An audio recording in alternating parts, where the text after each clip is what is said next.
on with their anti-American nonsense. But we're number one in basketball.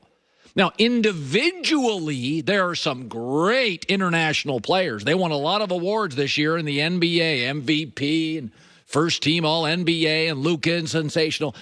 Individually, especially big men. But there is no team close to us. To give you an example, if you took all the other Olympic teams, all of them, their entire roster, they have 2 All-Stars, Rudy Gobert and Luka.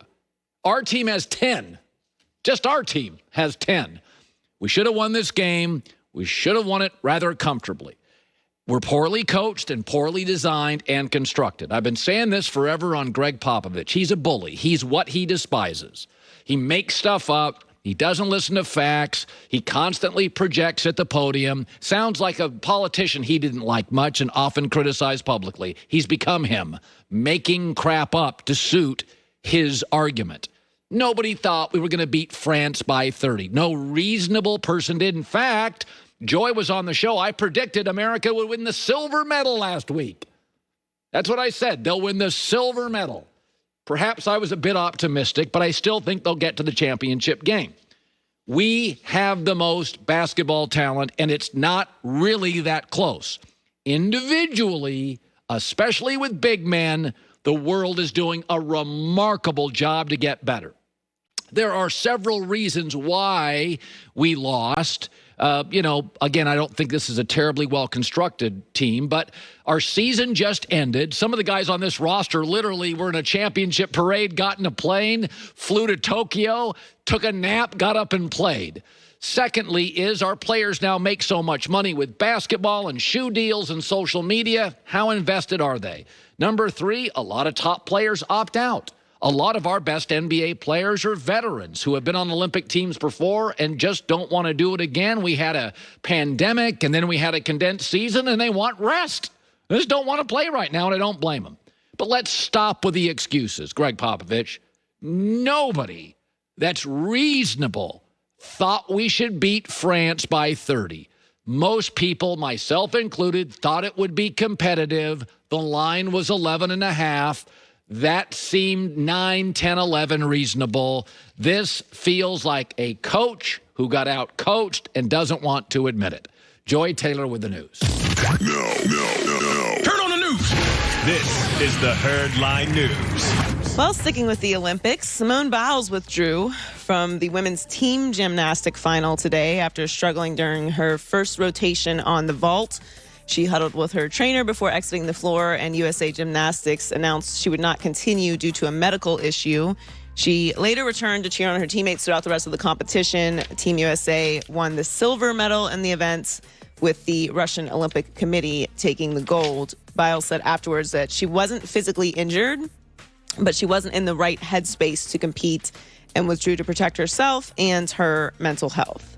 So everyone obviously is talking about this morning. This is a huge deal. She's the most decorated gymnast in American history. Yeah, she's the greatest I don't know by far, but she's the greatest. Yeah, she is the GOAT. You don't have to know gymnastics. You can watch her, and she does stuff nobody else can do. Yes, yeah, they've tried changing the rules to make it fair to everyone else how skilled she is.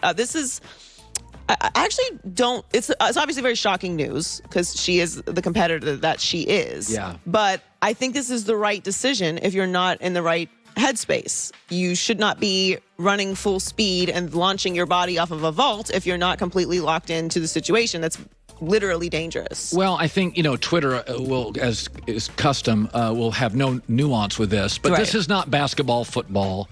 This is not baseball, where you have a game every day. People train for 8 years for a 90-second routine to perform globally in a sport like ice skating that demands 100% perfection. The fact that we have young men and women,